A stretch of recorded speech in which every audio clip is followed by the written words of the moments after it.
नमस्कार दोस्तों कहते हैं कि प्यार अंधा होता है।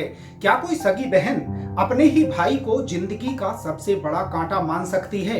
क्या कोई लड़की शादी के लिए ऐसा भी कदम उठा सकती है जिसकी कोई कल्पना भी नहीं कर सकता, लेकिन उस लड़की ने ऐसा ही किया। यह सच्ची कहानी सोचने पर मजबूर करती है कि यदि वक्त पर युवा अपने कदम ना संभालें तो फिर उनका अंजाम भी कई बार अच्छा नहीं होता और वह समाज के लिए भी सबक बन जाता है। सबसे पहले इस कहानी के दो किरदारों को जानिए।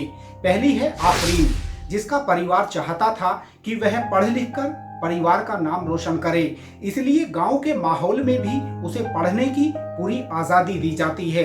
दूसरा सूरज यादव, सूरज पर भी पढ़ लिख कर आगे बढ़ने की जिम्मेदारी होती है, लेकिन अफसोस की बात है कि ऐसा बिल्कुल भी नहीं होता। आफरीन उत्तर प्रदेश के गोरखपुर जिले के गुलिरिया गांव में रहने वाले मोहम्मद हकीम की बेटी है। परिवार की स्थिति अच्छी रहे इसलिए हकीम सऊदी अरब में रहकर नौकरी करते हैं। गांव में उनकी पत्नी रुखसाना खातून, बेटा इरशाद और बेटी आफरीन ही थे। इरशाद एक प्राइवेट स्कूल में टीचर थे, जबकि आफरीन इंटर के बाद आगे की पढ़ाई का इरादा करती है। जिंदगी बहुत आराम से बीत रही थी, लेकिन एक रात घर में इरशाद को हमला करके घायल कर दिया जाता है। इरशाद को नाजुक हालत में इलाज के लिए अस्पताल में भर्ती कराया जाता है, लेकिन वह कोमा में चला जाता है। रुखसाना और आफरीन का रो रो कर बुरा हाल हो जाता है। जमीनी रंजिश को लेकर इसका आरोप एक परिवार पर लगाया जाता है, जिस पर कार्रवाई करते हुए पुलिस ने एक व्यक्ति को पकड़कर सलाखों के पीछे भी भेज दिया था। आफरीन हर किसी से इंसाफ की मांग करती है। इस बीच पुलिस को मामला संदिग्ध लगता है।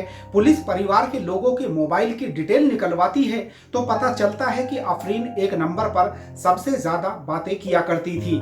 वारदात वाली रात भी उसी नंबर पर उसने बातें की थी।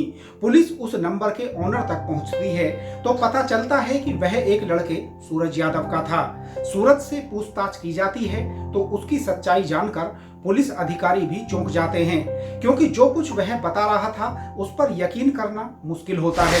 सूरज का प्रेम प्रसंग आफरीन के साथ था।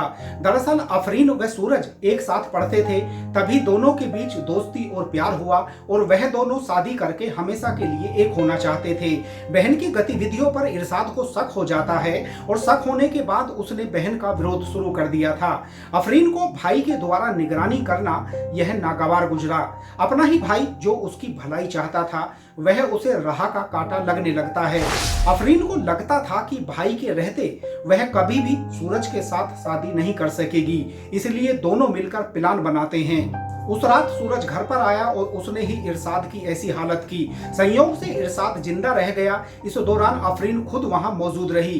प्लानिंग के तहत ही उसने उन लोगों पर शक जाहिर किया जिनसे जमीन को लेकर मनमुटाव चला आ रहा था। आफरीन को पकड़ लिया गया। कलयुगी बहन की करतूत जानकर लोग भी हैरान रह गए। पुलिस ने बाकायदा प्रेस कॉन्फ्रेंस करके असल कहानी से पर्दा उठाया। इस संबंध में उसकी माता रुखसाना ने एफआईआर दर्ज कराया था अपने पटीदारों के खिलाफ। उस संबंध में जांच पड़ताल की गई और उसका खुलासा किया गया है। तो उसमें ये पाया गया कि जो मजरूब है उसकी बहन अपने प्रेमी के सहयोग से उस व्यक्ति पर हमला कराया, जिससे कि वो लगभग मरणासन्न स्थिति में 1 माह से अस्पताल में पड़ा हुआ है, कोमा की।